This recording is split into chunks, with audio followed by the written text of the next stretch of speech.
First aid. First aid is emergency care given immediately to an injured person. इसके definitions और भी हैं, जैसे first aid is the first and immediate assistance given to any person suffering from illness or injury. First aid is emergency care or treatment given to an ill or injured person before regular medical aid can be obtained. और एक और definition है इसका, it is an immediate treatment given to the ill or injured victim or casualty before the arrival of doctor or before shifting the victim to the hospital. It is given by any person who has the knowledge regarding first aid. अगला topic है concept of first aid. Concept of first aid में देखेंगे, it is the immediate care given to the victim of accident before trained worker and medical purpose arrive. Its goal is to stop the and, if possible, reserve harm. Third, it involves rapid and simple measures such as cleaning the air passes, applying pressure to bleeding wound, or dressing chemical burns to eye or skin. Accident require only first aid represent signal which should be heard and used by the occupational health and safety professionals, guide and to promote preventive actions. Importance. अब देखेंगे first aid के importance. Easy recovery from illness. Survival rate is high if timely first aid is given to the victim. Life saving, preventing deterioration, opposite of improvement. Ease or decrease pain. Aim to preserve the life. First aid करते हैं life बचाने के लिए. To ease the pen को कम करने के लिए. अगर किसी को चोट लगी है, फर्स्ट एड कर रहा है, जैसे कभी कभी चोट लगती है तो लोग आइस से सेकते हैं उसको, तो उससे पेन में थोड़ी बहुत रिलीफ मिल जाती है. या फिर कभी कभी गर्म पानी से करते हैं. To promote recovery. First aid करने के बाद से रिकवरी के चांसेस ज़्यादा हो जाते हैं. To prevent worsening of casualties और victim general condition. Casualty means victim, जो पेशेंट है जिसका एक्सीडेंट हुआ, जिसको फर्स्ट एड की रिक्वायरमेंट है, उसकी हालत और ख़राब ना हो, उससे बचाने के लिए फर्स्ट एड करते हैं. To limit the effect of condition. जिस कंडीशन में या तो वहीं पे रुक जाए या फिर उससे कम हो जाए, उससे ज़्यादा ना हो पाए. To arrange the transport for the casualty to the nearest medical aid if required.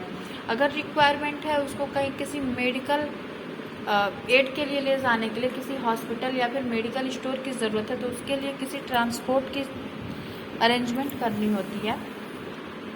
Transport means किसी व्हीकल की, जिससे कि वो जा सके, वहाँ तक पहुँच सके. To make the victim as comfortable as possible and conserve the strength by giving symptomatic care. जितना हो सके पेशेंट को सेटिस्फैक्शन मिले, पेशेंट या विक्टिम जो भी है वो कंफर्टेबल रहे,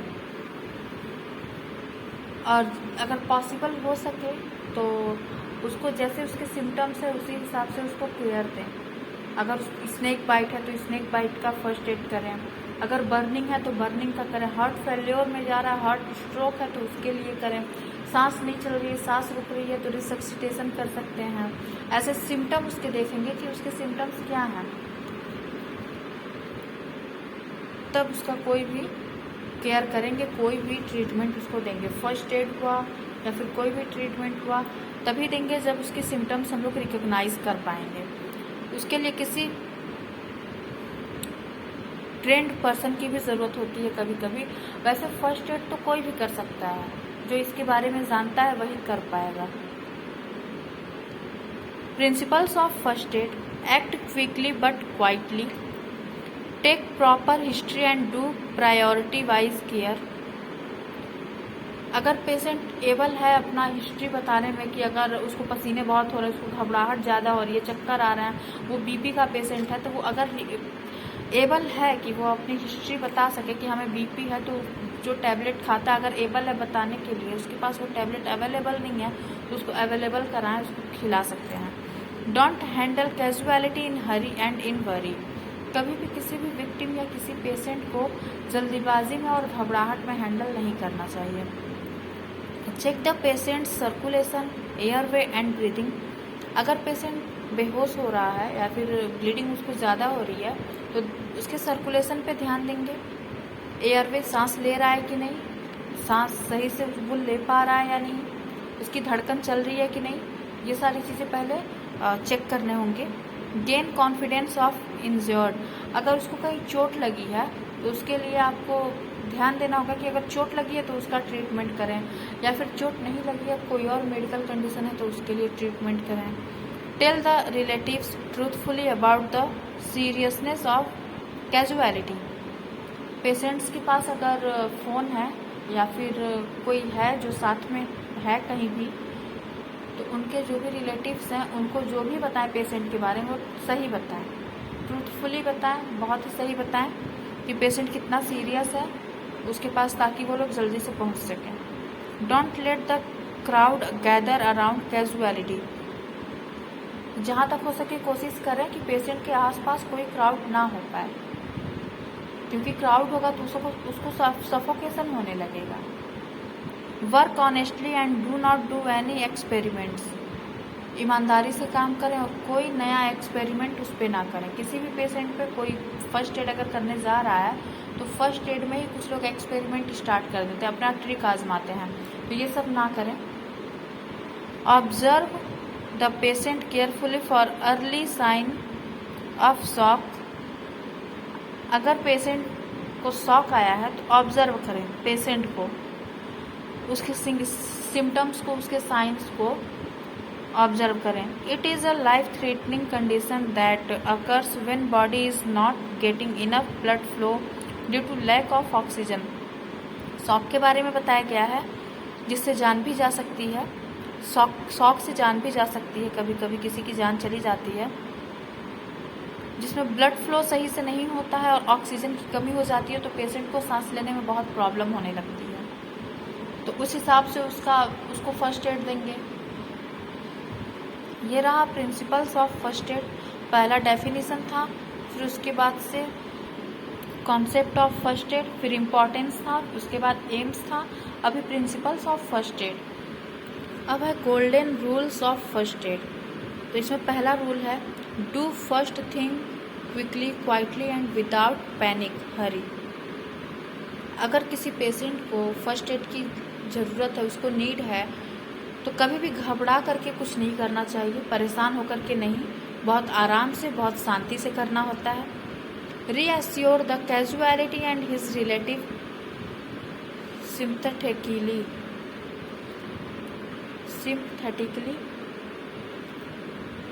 जैसे कोई पेशेंट है या फिर पेशेंट है उसके कोई रिलेटिव है तो उनको उसके सिम्टम्स बताएं। It is better for first aider to follow the advice slowly. Reach the accident spot quickly. Look for the following, that is circulation, airway and breathing. जैसे अगर फर्स्ट एड के लिए किसी हॉस्पिटल या कहीं भी कॉल गया है तो वहाँ से ये ध्यान देना रहता है कि जो भी फर्स्ट एडर है वो जल्दी से जल्दी वहाँ पहुँचे, जितना जल्दी हो सके वहाँ पहुँचे, पेशेंट के पास, विक्टिम के पास या कैजुअलिटी के पास पहुँचे जल्दी से जल्दी, और सारे इंस्ट्रक्शंस, सारे एडवाइस फॉलो करें आराम से। और सबसे पहले वो ये ध्यान दें कि पेशेंट की सांस चल रही है कि नहीं चल रही है, सही चल भी रही है तो सही से चल रही है या नहीं, ब्लड सर्कुलेशन हो रहा है कि नहीं सही से। Avoid handling the casualty unnecessarily. Reassure the casualty by giving psychologic support. कभी कभी पेशेंट्स बहुत परेशान हो जाते हैं कि अरे हमको ये तो दिक्कत हो गया, हमको एक्सीडेंट हो गया, चोट लग गई, कुछ ज़्यादा ही लग गया, तो उनको साइकोलॉजिकली सपोर्ट देना बहुत ज़रूरी रहता है, सांत्वना देना ज़्यादा ज़रूरी रहता है। Give comfortable position to the casualty or victim. अगर पेशेंट परेशान है तो उसको लेटा दें, आराम से लेटा दें, उसको कंफर्टेबल पोजीशन प्रोवाइड करें। The first aid should be resourceful, that is use the cloth instead of bandage if not available. अगर बैंडेज अवेलेबल नहीं है, फर्स्ट एड में हम साफ कपड़े का यूज़ कर सकते हैं। First aid should shift the patient at safer place. First adder जो भी है वो पेशेंट को सेफ प्लेस पे शिफ्ट कर सकता है वहाँ से। If the patient feel suffocation in room, then shift him in open place. Inform the relative about accident और illness and name of the place where the casualty is. जहाँ भी casualty है, अगर किसी रूम में है और उसको वहाँ पे सफोकेशन हो रही है, सांस लेने में प्रॉब्लम हो रही है, तो उसको ओपन प्लेस पे लेके जाएं, ओपन एरिया में लेके जाएं जहाँ वो सांस सही से ले सके। वहाँ पे क्राउड ना होने दें, भीड़ ना इकट्ठी होने दें, और फिर उसके रिलेटिव को इसके एक्सीडेंट के बारे में बताएं और जहाँ पे पेशेंट मौजूद है उस प्लेस के बारे में बताएं। Arrange the transport for the casualty to the nearest medical aid. अगर पेशेंट जा सकता है तो उसके लिए किसी एक व्हीकल की, किसी ट्रांसपोर्ट की अरेंजमेंट करें ताकि वो मेडिकल स्टोर या फिर किसी भी हॉस्पिटल तक पहुंच सके। अगर वो नहीं जा सकता है तो उसको खुद पहुंचाएं। अब है emergency treatment in shock. Shock क्या होता है? Shock is defined as a state of cellular और end tissue hypoxia due to either reduced oxygen delivery, increased oxygen consumption, inadequate oxygen utilization or a combination of these processes। अभी ऊपर भी बताए हैं shock क्या होता है, सेम है। Types of shock: hypovolemic shock, cardiogenic shock, septic shock, anaphylactic shock, neurogenic shock, obstructive shock, distributive shock. अब आते हैं हाइपोवोलेमिक शॉक के बारे में बात करें। Hypovolemic shock is a life threatening condition that results when you lose more than 20% of your body's blood or fluid supply. Body में जब 20% बॉडी फ्लूइड या फिर फ्लूइड सप्लाई जब लॉस हो जाता है, जैसे एक्सीडेंट हुआ और 20% वहाँ से बॉडी से ब्लड निकल गया, लॉस हो गया, तब हाइपोवोलेमिक शॉक होता है। Hypovolemic shock can lead to organ failure. Hypovolemic shock से ऑर्गन फेल्योर भी, कोई एक ऑर्गन फेल्योर हो सकता है, एक या दो। सिम्टम्स में देखें तो हेडेक, सर में दर्द, फटिग, थकान, नॉजिया, प्रोफ्यूज स्वेटिंग, मिचली आना, थोड़ी थोड़ी देर पे अपने आप अचानक से पसीना होना, dizziness, clammy skin, pale skin, rapid shallow breathing, rapid heart rate, little और no urine output, confusion, weakness, weak pulse, blue lips, loss of consciousness. The above symptoms are the external hemorrhage which are visible. Signs and symptoms of internal hemorrhage includes, वो जितने भी ऊपर थे वो सारे external हैं जो कि बाहर से दिख सकें, जैसे सर में दर्द है, फटीग है, नोजिया है, प्रोफ्यूज स्वेटिंग है, लॉस ऑफ कॉन्शियसनेस है, कन्फ्यूजन है, वीकनेस है, ब्लू लिप्स है, ये सब रिकॉग्नाइज किए जा सकते हैं एक्सटर्नली। अब इंटरनल सिम्टम्स की बात करें तो abdominal pain, blood in the stool, black stool, melena जिसको बोल सकते हैं, blood in urine, vomiting blood, chest pain, abdominal swelling, इन सब से ब्लड लॉस होगा। अब इसका इमरजेंसी केयर देखें। Untreated hypovolemic shock will lead to death. Hypovolemic shock is a medical emergency. Call 108 immediately.